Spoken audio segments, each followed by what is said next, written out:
Hello दोस्तों, स्वागत है आप सभी का स्टैंड गुरु में। मैं अजय। सबसे पहले आज मैंने एक दो वीडियोस बनाए थे, फिर मैंने सोचा था कि जो हमारे कैंडिडेट्स हैं उनको सबसे पहले बताया जाए कि ये जॉब क्यों ज़रूरी है हमारे लिए और इसमें क्या कंपटीशन है, इसका किस तरह से ये हमें सीखना है। मैं जो शॉर्ट हैंड का टेस्ट होगा शॉर्ट हैंड पे ही मैं बात करूँगा, बाकी रिटर्न के लिए जो भी तैयारी करनी है वो आप लोगों को अपने लेवल पे करनी है, कहीं से भी किसी भी इंस्टीट्यूट से। बट ओवरऑल इसका जो रिटर्न है वो अदर कम्पिटेटिव जो एग्ज़ाम्स हैं उनसे बहुत ही ईजी आता है, क्योंकि ये डिपेंड करती है शॉर्ट हैंड पे। अगर शॉर्ट हैंड ज़्यादातर मोस्टली बच्चे जो हैं रिटर्न तो निकाल लेते हैं बट शॉर्ट हैंड में क्वालिफाई नहीं हो जा पाते, इसलिए मोस्टली डिपार्टमेंट की वैकेंसीज भी खाली जाती हैं, वो उनको फुलफिल नहीं कर पाते हैं। और हमेशा उनके डिपार्टमेंट में ये इश्यूज रहते हैं कि वैकेंसीज कैसे फुलफिल की जाए। तो उनका ये मेन टारगेट होता है कि जो मेन रिटर्न है इनका, रिटर्न में पेपर को जो है ना नॉर्मल से थोड़ा सा इजी रखना है, ताकि ज़्यादा से ज़्यादा बच्चे रिटर्न में क्वालिफाई कर सकें और उसके बाद शॉर्ट हैंड दे सकें। शॉर्ट हैंड और जिसको हम लोग स्टैनो बोलते हैं, लोग पीए ड्यूटीज़ करते हैं। बट सबसे पहले मैं ये बताना चाहूँगा कि मैं बतौर अभी सीएसएफ में as a sub inspector job कर रहा हूँ। मेरा लगभग जो है 10 साल सर्विस हो गया है। बट मुझे ओवरऑल लगा कि मैंने कभी नहीं सोचा था कि मैं आज इस स्टेज तक आ जाऊँगा। मैं सिर्फ ओनली 12th पास हूँ और मेरा कोई ग्रेजुएशन नहीं था उस टाइम में। मुझे डोमेस्टिक इश्यूज थे जिसके चलते मुझे जॉब पाना बहुत ज़रूरी था। तो सबसे पहले मैं दिखाना चाहूँगा, मैंने फर्स्ट वीडियो में भी दिखाया था कि पहले बच्चे जाने कि एक 12th कैंडिडेट जो है 12th पास किया हुआ बच्चा इतना सैलरी उठा सकता है। सिंपली मैं वो बताना चाहूँगा कि जो लड़के बड़ी बड़ी डिग्रियाँ लेते हैं, ग्रेजुएशन करते हैं, एमबीए करते हैं, उसके बाद भी जो है कहीं कहीं अच्छा होता है, कहीं कहीं सेट हो जाता है। बट हमको एक नॉर्मल एजुकेशन के साथ साथ अगर हाई स्किल पे या नॉर्मल सैलरी मिडिल क्लास की तरह रहना है तो बहुत ही मतलब एक अपॉर्चुनिटी अच्छी है।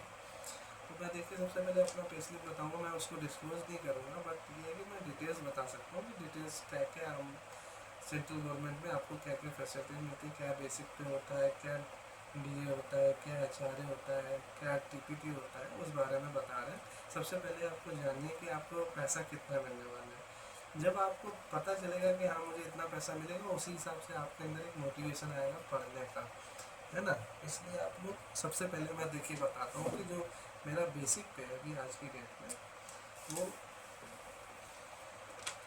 42,300 रुपये, मतलब 42,300 मेरा बेसिक है। अब इस बेसिक पे क्या होता है, गवर्नमेंट बहुत सारे अलाउंसेस देती है जिसके चलते जो हमारी ग्रॉस सैलरी आती है वो बन के कितनी बनती है। मतलब सबसे पहले उसमें होता है बेसिक पे, फिर उसके बाद देखिए उसमें एचआरए। यदि मैं, चूँकि मुझे गवर्नमेंट क्वार्टर दिया हुआ है जिसके इन लिeu ऑफ में मुझे अभी एचआरए जो है जीरो दिखा रहा है। अदरवाइज़ अगर मैं एक्स क्लास सिटी में रहता हूँ, गवर्नमेंट जहाँ पे क्वार्टर नहीं दे पाती है, वहाँ पे मुझे इस बेसिक का जो आज के प्रेजेंट टाइम में है, जैसे XYZ क्लासीफाइड किया हुआ है, मैंने फर्स्ट अपने उसमें डाला हुआ है, आप लोग देख सकते हो फर्स्ट वीडियो में। उसी हिसाब से मुझे उसका अलाउंस मिलता है। उसके बाद देखिए बात आ जाती है डीए की। डीए 24,534 रुपये। उसके बाद देखिए टीपीटी 1800 है। अगर आप दिल्ली वगैरह में रहते हैं तो ये 3,600 रुपये है।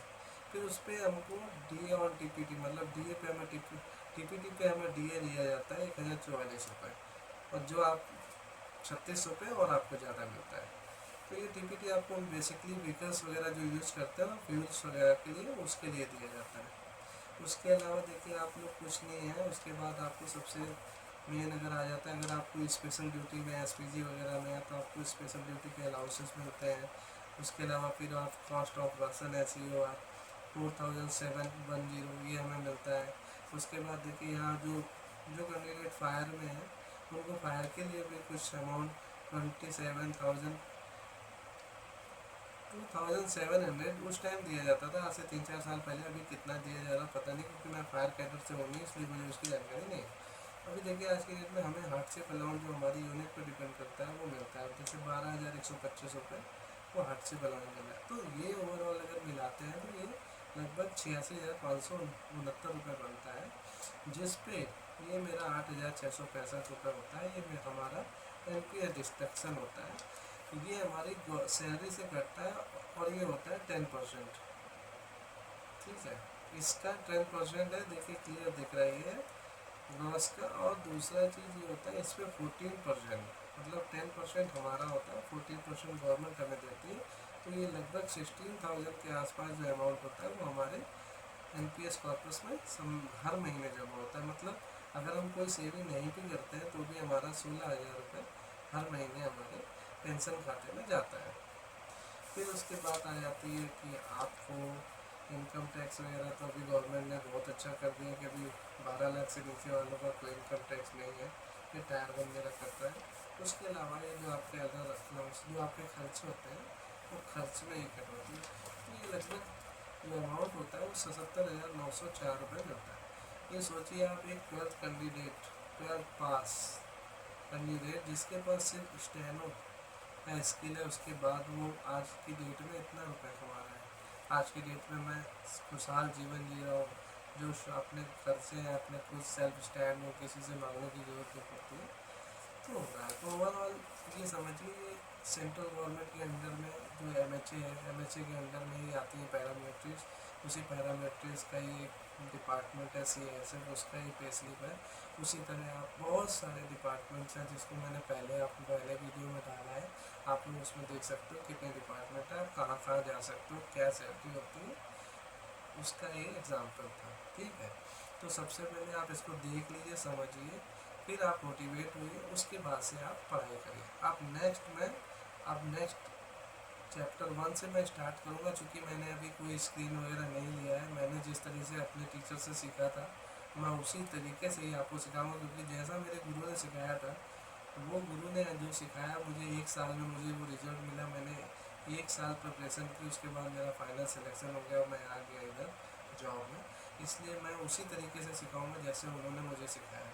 सिंपल सा तरीका होगा, ना कोई आपको चकाचौंध मिलेगी, ना कुछ, आपको उसी तरीके से सीखना और आगे बढ़ना है।